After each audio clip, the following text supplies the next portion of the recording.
ओम शांति। 22 तारीख की मुरली 22/9/25 प्रातः मुरली। ओम शांति। बाप दादा मधुबन।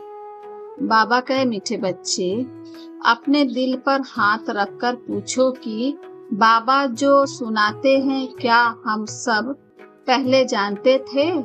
जो सुना है उसे अर्थ सही समझाकर खुशी में रहो। प्रश्न है, तुम्हारे इस ब्राह्मण धर्म में सबसे अधिक ताकत है कौन सी और कैसे? उत्तर है, तुम्हारा यह ब्राह्मण धर्म ऐसा है जो सारे विश्व की सद्गति सिरमत पर कर देते हैं। ब्राह्मण ही सारे विश्व को शांति बना देते हैं। तुम ब्राह्मण कुल भूषण देवताओं से भी उच्च हो। तुम्हारे बाप द्वारा यह ताकत मिली है। तुम ब्राह्मण बाप के मददगार बनते हो। तुम्हारे ही सबसे बड़ी प्राइज मिलती है। इस ब्रह्मांड के भी मालिक और विश्व के भी मालिक बनते हो। ओम शांति। मीठे मीठे रूहानी सिखलद्धे बच्चे प्रति रूहानी बाप बैठ समझाते हैं। रूहानी बच्चे जानते हैं, रूहानी बाप एक ही बार हर 5000 वर्ष के बाद आते हैं। जरूर कल्प नाम रख दिया है जो कहना पड़ता है। इस ड्रामा की अथवा सृष्टि की आयु 5000 वर्ष है। यह बातें एक ही बाप बैठ समझाते हैं। यह कभी भी कोई मनुष्य के मुख से नहीं सुन सकते। तुम रूहानी बच्चे बैठे हो। तुम जानते हो बरोबर हम सभी आत्माओं का बाप वह एक है। बाप ही बच्चों को बैठ अपना परिचय देते हैं जो कोई भी मनुष्य मात्र नहीं जानते। कोई को पता नहीं गॉड फादर ईश्वर क्या, परंतु जबकि उनको गॉड फादर बाप कहते हैं तो बहुत प्यार होना चाहिए। बेहद का बाप है तो जरूर उनसे वर्षा भी मिलता होगा। अंग्रेजी में अक्षर अच्छा कहते हैं। हेवनली गॉड फादर, हेवन कहा जाता है ईश्वर दुनिया को और हेल कहा जाता है पुरानी दुनिया को, परंतु स्वर्ग को कोई जानते नहीं। सन्यासी तो मानते ही नहीं। वह कभी ऐसे नहीं कहेंगे कि बाप स्वर्ग का रचयिता है। हेवनली गॉड फादर, यह अक्षर बहुत मीठा है और हेवन महसूस भी है। तुम बच्चों की बुद्धि में हेवन और हेल का सारा चक्र सृष्टि के आदि मध्य अंत बुद्धि में फिरता है। जो सर्विस बलू है सभी तो एक रस सर्विस बलू नहीं बनते। तुम अपनी राजधानी स्थापन कर रहे हो। फिर से तुम कहोगे हम रूहानी बच्चे बाप की सिरमत से श्रेष्ठ मत पर चल रहे हैं। ऊंच ते ऊंच बाप की ही सिरमत है। सिरमत भगवत गीता भी गाई हुई है। यह भी पहले नंबर का शास्त्र है। बाप का नाम सुनने से ही झट वर्षा याद आ जाता है। यह दुनिया में कोई भी नहीं जानते कि गॉड फादर से क्या मिलता है। अक्षर कहते हैं प्राचीन योग, परंतु समझते नहीं कि प्राचीन योग किसने सिखाया। वे तो श्री कृष्ण ही कहेंगे, क्योंकि गीता में श्री कृष्ण का नाम डाल दिया है।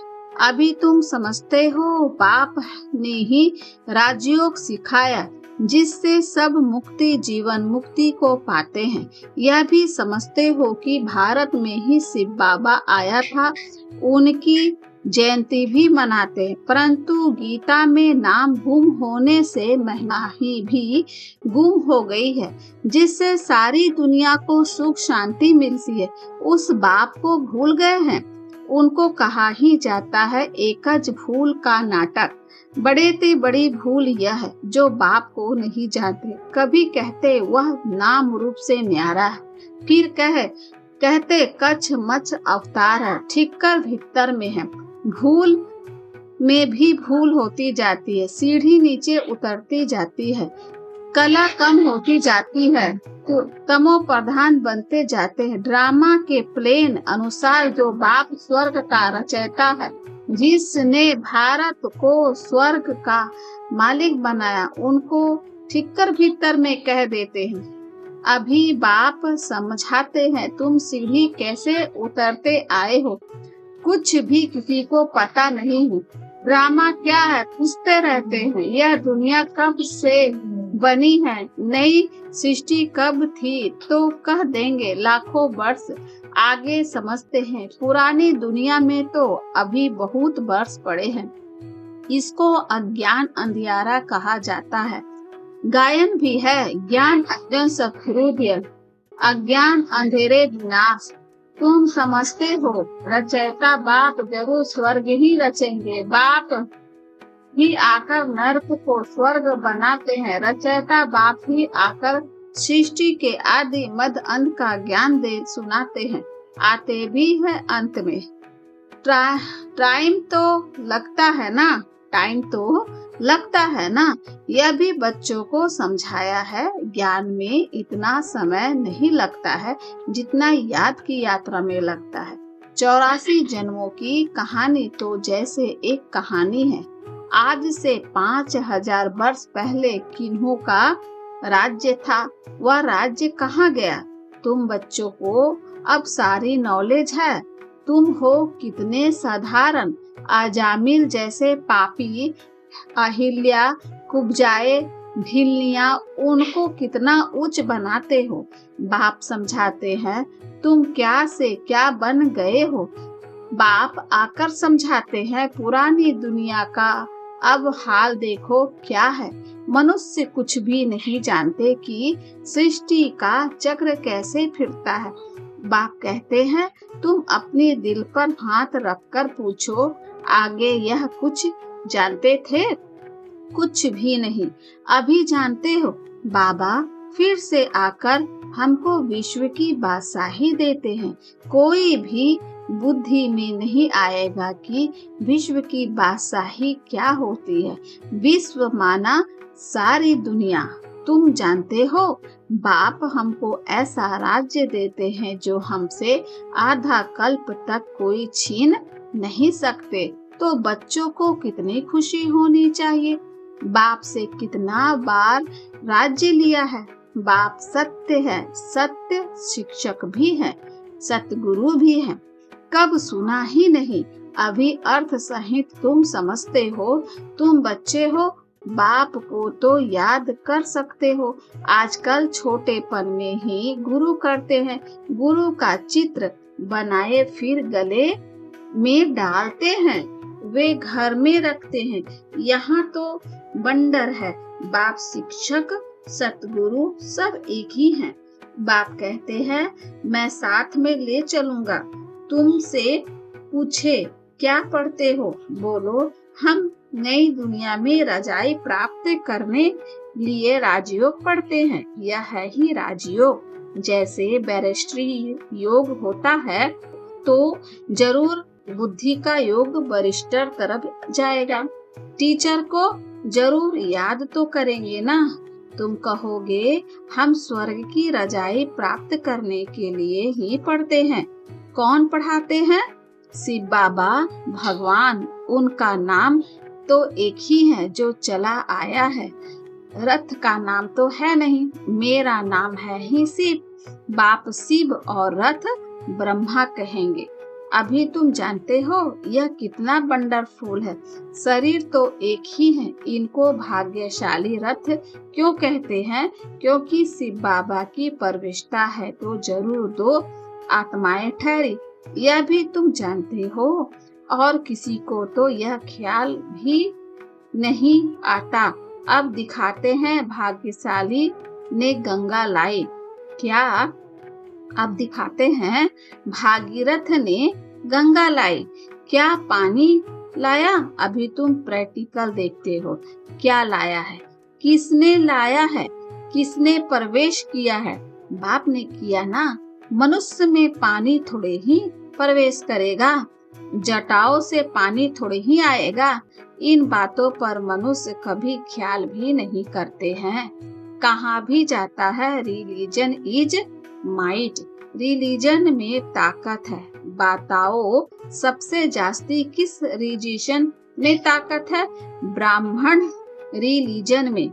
हाँ, यह ठीक है। जो कुछ ताकत है ब्राह्मण धर्म में ही है, और कोई रिलीजन में कोई ताकत नहीं। तुम अभी ब्राह्मण हो, ब्राह्मणों को ताकत मिलती है बाप से, जो फिर तुम विश्व के मालिक बनते हो। तुम्हारे में कितनी बड़ी ताकत है। तुम कहोगे हम ब्राह्मण धर्म के हैं, किसकी बुद्धि में नहीं बैठेगा। विराट रूप भल बनाया है, परंतु वह भी आधा है। मुख्य रास्ता और उनकी पहली रचना को कोई नहीं जानते। बाप है रास्ता, फिर ब्राह्मण है चोटी। इसमें ताकत है। बाप को सिर्फ याद करने से ताकत मिलती है। बच्चे तो जरूर नंबरवार ही बनेंगे ना। तुम इस दुनिया में सर्वोत्तम ब्राह्मण कुलभूषण हो, देवताओं से भी ऊंच हो। तुमको अब ताकत मिलती है। सबसे जास्ती ताकत है ब्राह्मण धर्म में। ब्राह्मण क्या करते हैं? साक्षी सारे विश्व को शांत बना देते हैं। तुम्हारा धर्म ऐसा है जो सर्व की सद्गति करते हैं सिरमत द्वारा। तब बाप कहते हैं तुमको अपने से भी ऊंच बनाता हूँ। तुम ब्रह्मांड के भी मालिक, विश्व के भी मालिक बनते हो। सारे विश्व पर तुम्हारा रजाई करेंगे। अभी गाते हैं ना, भारत हमारा देश है। कभी महिमा के गीत गाते, कभी फिर कहते भारत की क्या हाल है। जानते नहीं कि भारत इतना ऊंच कब था। मनुष्य तो समझते हैं स्वर्ग अथवा नरक यहाँ है। जिसको धन मोटर आदि है वह स्वर्ग में है। यह नहीं समझते स्वर्ग कहाँ ही जाता है नई दुनिया को। यहाँ सब कुछ सीखना है। साइंस का हुनर भी फिर वहाँ काम में आता है। यह साइंस भी बहुत सुख देती है। यहाँ तो इन सबसे अल्पकाल का सुख, वहाँ तुम बच्चों के लिए यह स्थायी सुख हो जाएगा। यहाँ सब सीखना है जो फिर संस्कार ले जाएंगे। कोई नई आत्माएं नहीं आएगी जो सीखेगी। यहाँ के बच्चे ही साइंस सीखकर वहाँ चलते हैं, बहुत होशियार हो जाएंगे। सब संस्कार ले जाएंगे, फिर वहाँ काम में आएंगे। अभी है अल्पकाल का सुख, फिर यह बॉम्ब्स आदि ही सबको खलास कर देंगे। मौत के बिगर शांति का राज्य कैसे हो? यहाँ तो अशांति का राज्य है। यह भी तुम्हारे में नंबरवार है, जो समझते हैं हम पहले पहले अपने घर जाएंगे, फिर सुखधाम में आएंगे। सुख में बाप तो आते ही नहीं। बाप कहते हैं मुझे भी वानप्रस्थ रथ चाहिए ना। भक्ति मार्ग में भी सबकी कामनाएं पूरी करता आया हूँ। संदेशियों को भी दिखाया है कैसे भक्त लोग तपस्या पूजा आदि करते हैं। देवियों को सजाए पूजा आदि कर फिर समुद्र में डुबो देते हैं। कितना खर्चा होता है। पूछो यह कब से शुरू हुआ है, तो कहेंगे परंपरा से चला आया। कितना भटकते रहते हैं। यह भी सब ड्रामा है। बाप बार बार बच्चों को समझाते हैं हम तुमको बहुत मीठा बनाने आए हैं। यह देवताएं कितनी मीठी है। अभी तो मनुष्य कितने कड़वे हैं। जिन्होंने बाप को बहुत मदद की थी उन्हों की पूजा करते रहते हैं। तुम्हारी पूजा भी होती है, पद भी तुम ऊंच प्राप्त करते हो। बाप खुद कहते हैं मैं तुमको अपने से भी ऊंच बनाता हूँ। ऊंचते ऊंच भगवान की है सिरमत। गीता में भी सिरमत मशहूर है। श्री कृष्ण तो इस समय बाप से वर्षा ले रहा है।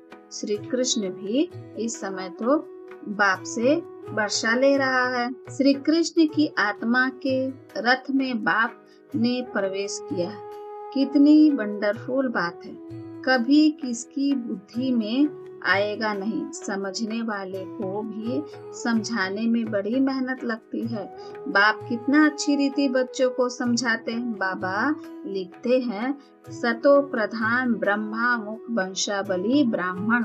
तुम ऊंच सर्विस करते हो तो यह प्राइज मिलती है। तुम बाप के मददगार बनते हो तो सबको प्राइज मिलती है। नंबरवार पुरुषार्थ अनुसार तुम्हारे में भी बड़ी ताकत है।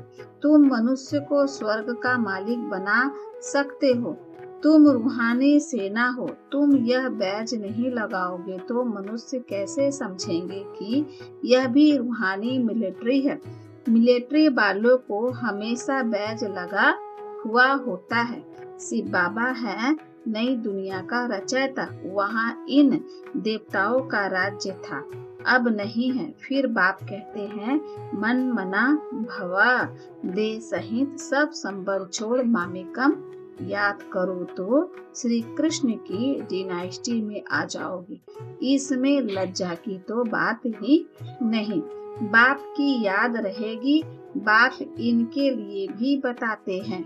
यह नारायण की पूजा करते थे। नारायण की मूर्ति साथ में रहती थी। ब्रह्मा बाबा की, शिव बाबा ब्रह्मा बाबा के लिए बोल रहे हैं। चलते फिरते उनको देखते थे। अभी तुम बच्चे को ज्ञान है, बैज तो जरूर लगा रहना चाहिए। तुम हो नर को नारायण बनाने वाले राजयोगी भी तुम सिखलाते हो। नर से नारायण बनने की सर्विस करते हो। अपने को देखना है, हमारे में कोई अवगुण तो नहीं है। तुम बच्चे बाप दादा के पास आते हो। बाप है शिव बाबा, दादा है उनका रथ। बाप जरूर रथ द्वारा ही मिलेंगे ना। बाप के पास आते हैं रिफ्रेश होने। सम्मुख बैठने से याद पड़ती है, बाबा आया है ले जाने के लिए। अब सम्मुख बैठे हैं तो जास्ती याद आनी चाहिए। अपनी याद में यात्रा को वहाँ भी तुम रोज बढ़ा सकते हो। अच्छा, मीठे मीठे सिखलद्दे बच्चे प्रति माता पिता बाप दादा का याद प्यार और गुड मॉर्निंग। रूहानी बाप की रूहानी बच्चों को नमस्ते। हम रूहानी बच्चों की ओर से रूहानी माता पिता बाप दादा को याद प्यार और नमस्ते बाबा, शुक्रिया बाबा, शुक्रिया बाबा। धारणा के लिए मुक्तसार है। पहला, अपने को देखना है कि हमारे में कोई अवगुण तो नहीं है। जैसे देवताएं मीठे हैं ऐसा मीठा बना हूँ। दूसरा है, बाप की श्रेष्ठ से श्रेष्ठ मत पर चल अपनी राजधानी स्थापन करनी है। सर्विस बलु बनने के लिए सृष्टि की आदि मत अंत का हमें हेविन और हेल का ज्ञान बुद्धि में फिराना है। वरदान है, खुदाई खिदमतगार की स्मृति द्वारा सहज याद का अनुभव करने वाले सहजयोगी भवा। खुदाई खिदमतगार अर्थात जो खुदा वे बाप ने खिदमत सेवा दी है उसी सेवा में सदा तत्पर रहने वाले। सदा यही नशा रहे कि हमें स्वयं खुदा ने खिदमत दी है। कार्य करते हुए जिसने कार्य दिया है उनको कभी भूल नहीं जाना। तो कर्म करते सेवा में तो कर्मणा सेवा में भी यह स्मृति रहे कि बाप के डायरेक्शन अनुसार कर रहे हैं तो सहज याद का अनुभव करते सहयोगी बन जाओगे। स्लोगन है, सदा गॉडली स्टूडेंट लाइट की स्मृति रहे तो माया समीप नहीं आ सकती। अव्यक्त इशारे हैं। अब लगन की अग्नि को प्रज्वलित कर योग को ज्वाला रूप बनाओ। जितना स्थापना के निमित्त बने हुए ज्वाला रूप होंगे उतना ही विनाश ज्वाला प्रत्यक्ष होगी। संगठन रूप में ज्वाला रूप की याद विश्व के विनाश का कार्य संपन्न करेगी। इसके लिए हर सेवा केंद्र पर विशेष योग के प्रोग्राम चलते रहे तो विनाश ज्वाला को पंखा लगेगा। योग अग्नि से विनाश की अग्नि जलेगी। ज्वाला से ज्वाला प्रज्वलित होगी। अच्छा, ओम शांति।